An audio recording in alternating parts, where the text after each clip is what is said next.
What's going on, ladies and gentlemen? This is the second episode this week of Renegade Wrestling. I am your host, JJ Williams, here to bring you my thoughts on WWE Night of Champions, my predictions.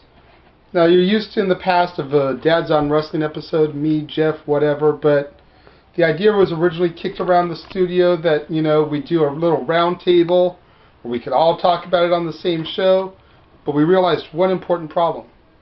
Be no cameraman. Be nobody starting and stopping the video. So we decided that we're just going to do a bunch of different prediction episodes. Double Down with Double A just went live a few minutes ago, and he touched on a couple of the matches. I'm going to go ahead and give my rundown.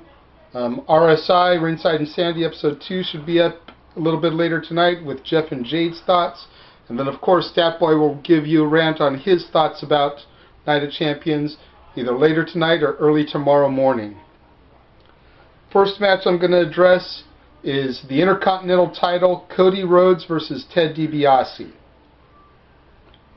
I'm just going to flat out say I think Cody Rhodes is going to retain. I think that they've built up Ted enough to where he could be a viable Intercontinental champion in the future, but I don't think he's going to get it this time. I think it'll probably be Ted either with a DQ victory with Cody retaining, or Cody just flat out defeating Ted and proving why he is superior to Ted at the beginning in the first place, and retaining that way, with Ted maybe around TLC or at the Rumble getting the title either on one of those respective pay-per-views or on a SmackDown episode before it. Fatal 4-way for the United States Championship. Dolph Ziggler defending against Jack Swagger, John Morrison, and A-Rai. A-Rai and John Morrison I don't see as a factor in this match whatsoever. This match is going to come down to Vicky Guerrero and her men. Either Vicky is going to prove that she's loyal to Dolph and help him retain, or she's just finally going to have had enough of Dolph and his bullshit and help Jack Swagger get the title. So, if I had to bet money on this match, I'm going to have to say that the All-American American has become your new United States Champion. World Heavyweight title, I'm going to bypass that one for a minute, come back to it. Tag team titles, Air Boom versus The Awesome Truth. As much as I love Air Boom, as much as I'm glad that Matt Sydal has finally gotten a tag team title, a championship of any kind around his waist, Truth has been floundering in WWE pretty much since he first came in. And I think the Awesome Truth are going to become your new awesome tag team champions. CM Punk versus Triple H. Now, why the fuck is this match on the card in the first place? Because this is Night of Champions, and it's not for a championship. The only thing that's on the line is that if Punk wins, Triple H has to resign as COO, which I guess the COO is technically a title within WWE, and it's on the line, which might be why it's a match. But in any event, as much as it sucks to say it, I think Triple H is going to get his victory here. I really want to see Punk beat the piss out of Hunter, maybe even finish it off with a Pepsi plunge, but Triple H's ego is going to, feed too much in this match, and Triple H is going to get the victory. It's no DQ, so Kevin Nash may even play a part into it, but Kevin Nash may end up getting CM Punk disqualified. You never know. Stranger things have happened. Kelly versus Beth Phoenix. Beth Phoenix, moving on. Alberto Del Rio versus John Cena. If John Cena wins,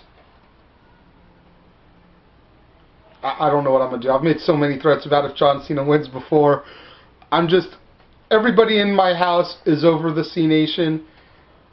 Everybody was pissed that Alberto cashed in on Punk to become champion, but everyone's going to be even more pissed if Alberto loses it in his first major title defense to John Cena. So I'm hoping and praying that Alberto will retain, even if it's some cheap way, just so that John Cena does not get his hands on that horrendous looking championship again. Which brings me back to the match that I bypassed.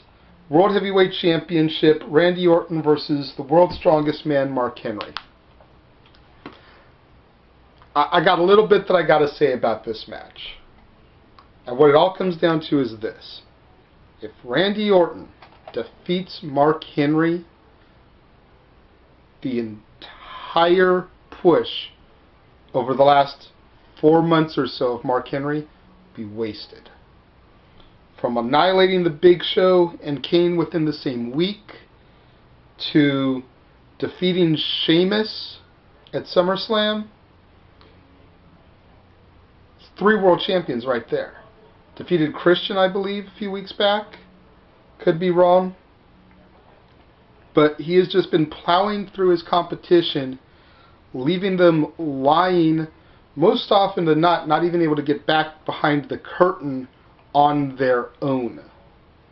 If Mark Henry does not walk out with the World Heavyweight Championship, Mark Henry may as well walk into the unemployment line the next day, because this is his last chance, as far as I'm concerned.